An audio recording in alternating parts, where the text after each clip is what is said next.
Hey everybody, welcome to the latest episode of the Agency Accelerator Podcast. Today I am talking about a topic that we haven't discussed before on the podcast, and that is all about hiring your first member of staff. Now, I've really seen the good, the bad and the ugly of how not to do this and how to make this a very expensive mistake. So in today's episode, we're going to explore when you should hire someone, whether it should be a freelancer or an in-house person, and some of the pitfalls and processes you need to follow to make sure you're giving yourself the best chance for you to find the right person and for them to be successful. So let's get on with today's episode of the Agency Accelerator Podcast.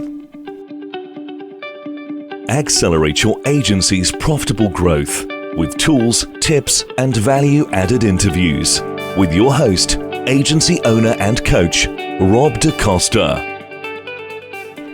Hey everybody, I hope you're having a brilliant week.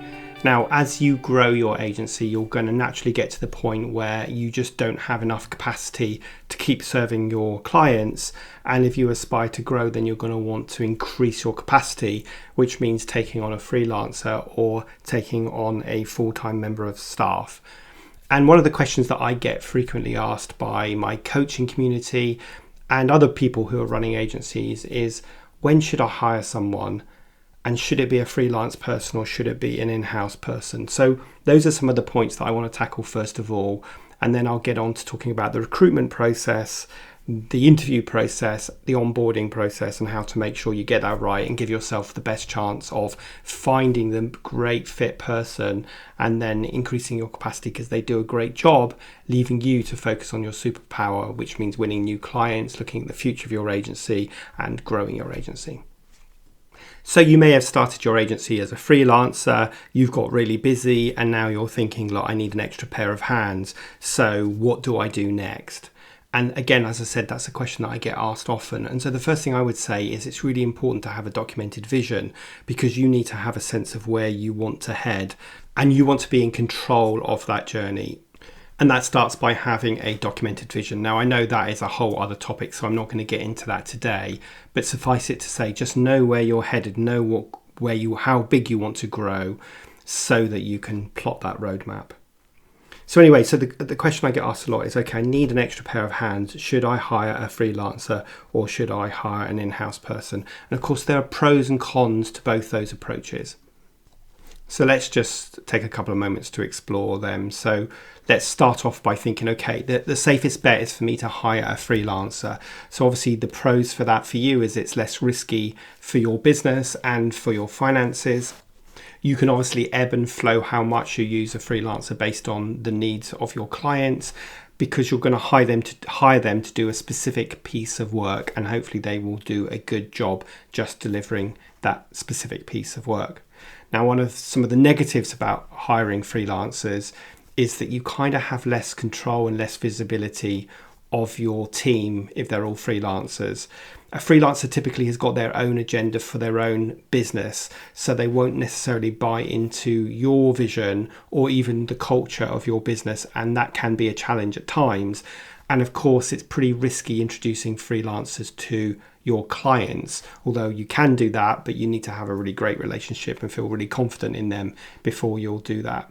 So that's the pros and cons of a freelancer. Now let's look at the pros and cons of bringing an in-house employee.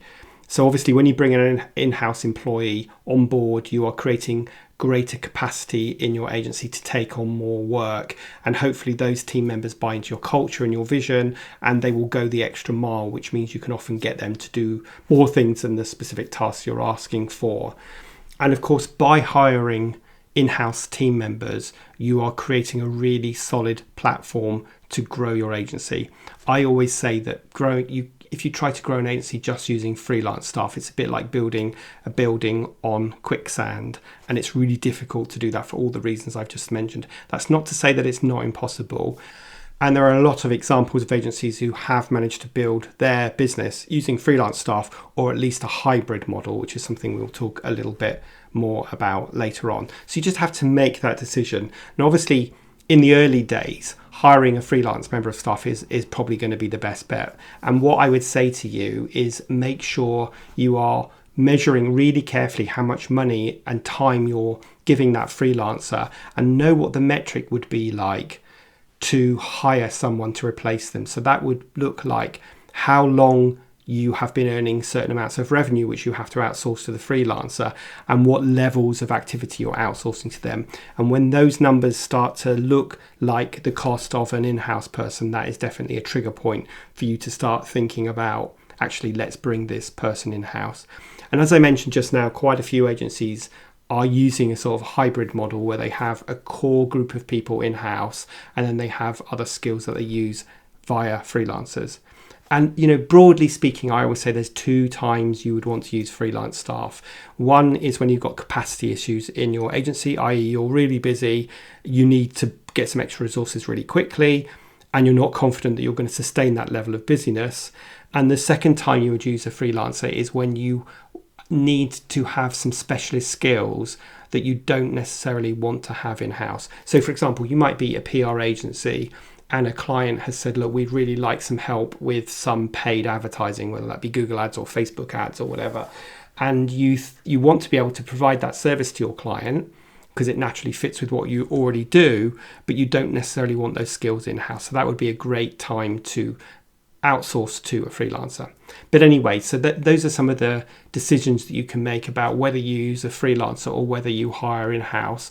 And often for your first employee, it will be a freelancer. And as I say, when you hit certain metrics, you want to bring that role in-house. That's certainly what I did when I ran my agency.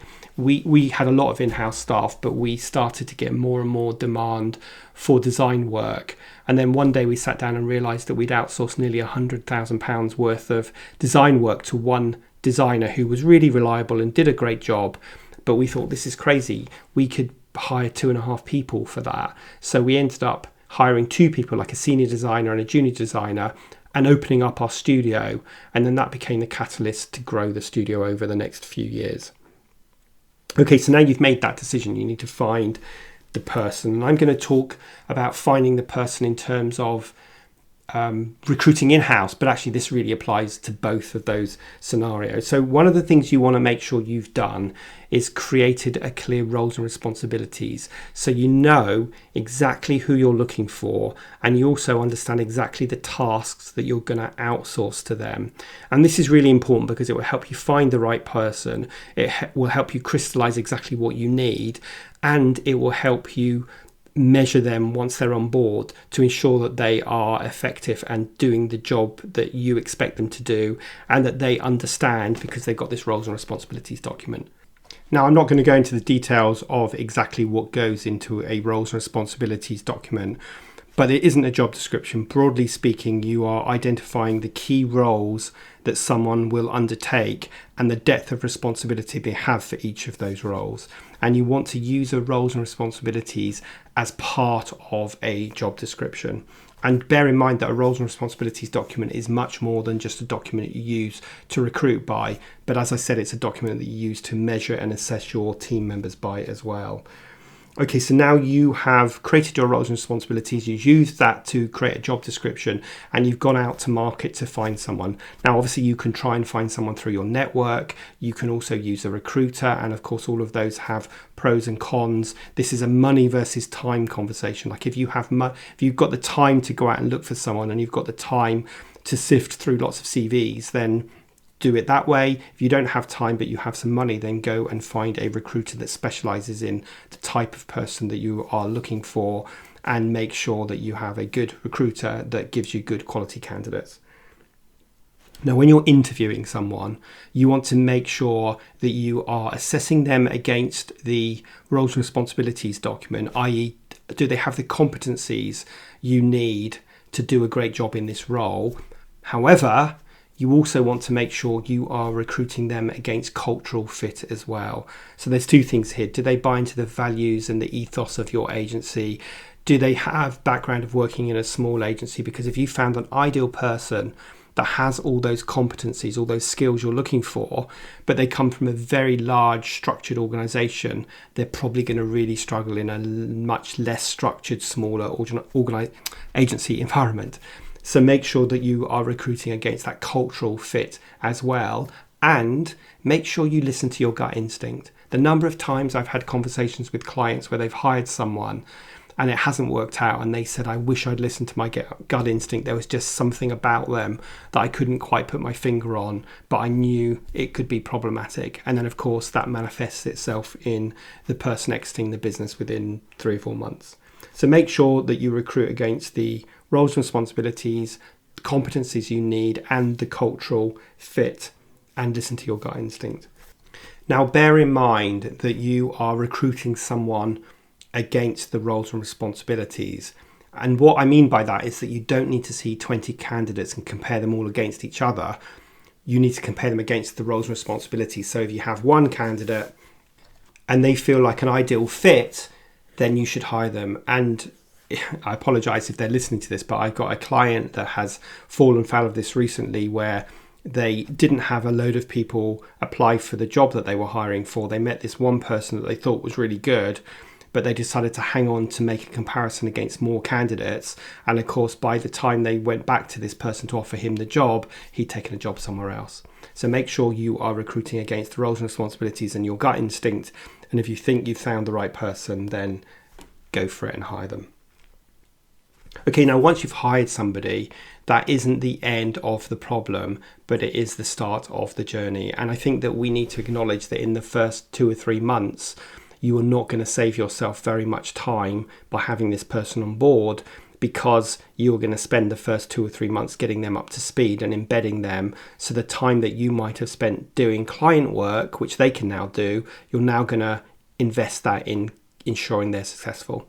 Now, of course, this timescale will be much shorter and much quicker if you're hiring a freelance person, because you pretty much want them to hit the ground running. But so much of what I'm explaining applies to hiring freelance staff as well. And if you want to get it right, and if you want to embed them into the business, then apply what I'm talking about today, and you will have much more chance of it working out.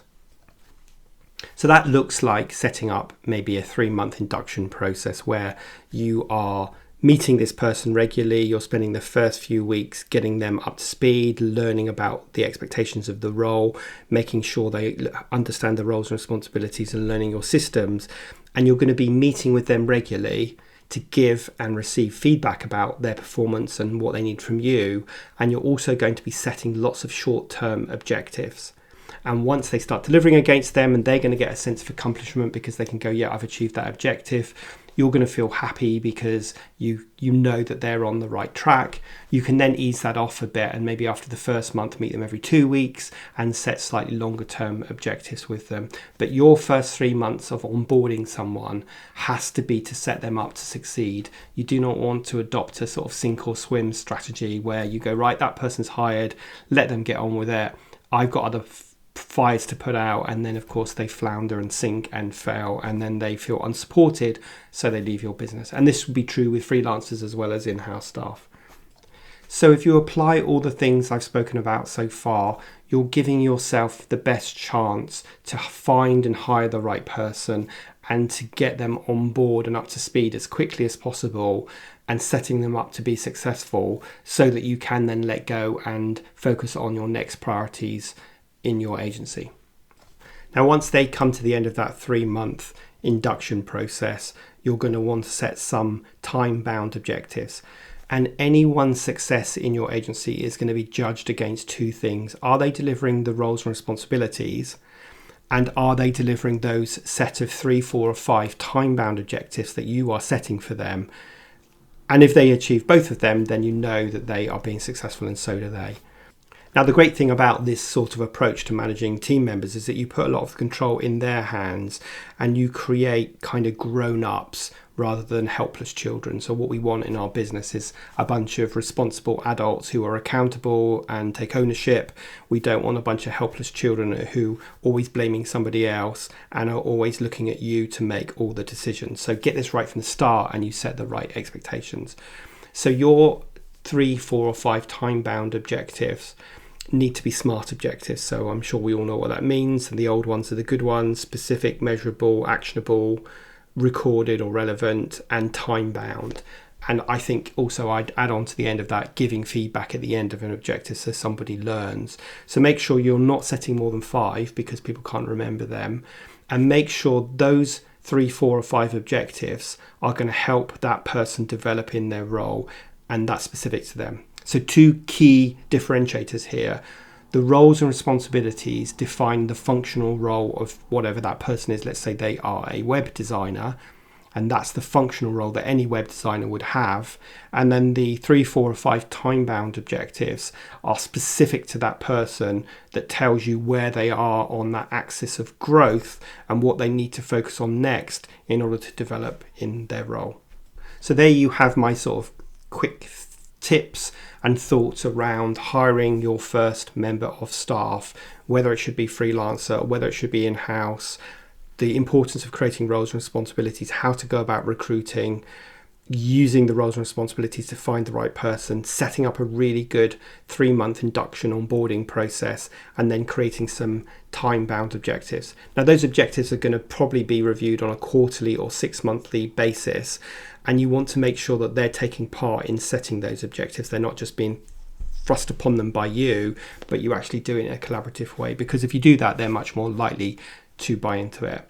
Now, I'm not going to get into appraisals today, but obviously one of the things that you want to make sure you're doing is having regular appraisals, probably once or twice a year, with your team members, and using the roles and responsibilities and the objectives to assess them, as well as obviously your appraisal documents. But I'll save the detail of that for another episode, because I don't want to overload you with too many things today, and today is really all about hiring that first member of staff. And this can be such a minefield, and I've probably heard more stories of people getting it wrong, including me, than people getting it right. So I'm just sharing with you my best practice tips that if you can apply, you are much more likely to be successful. This is definitely one of my favourite 2 expressions of slowing down to speed up, because if you invest the time to find the right person, and if you invest the time to recruit the right person, if you invest the time to induct and onboard someone in a really careful, methodical way, then you are setting them and yourself and your agency up for success. So I hope that's been useful. As ever, another kind of action-packed episode. I'm going to put a link in the show notes to an ebook that I've written on recruitment of staff, and so have a read of that, because it just digs into this in a little bit more detail.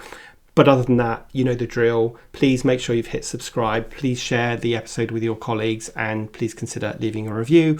But other than that, I'll be back with you next week for our next guest interview in the Agency Accelerator podcast.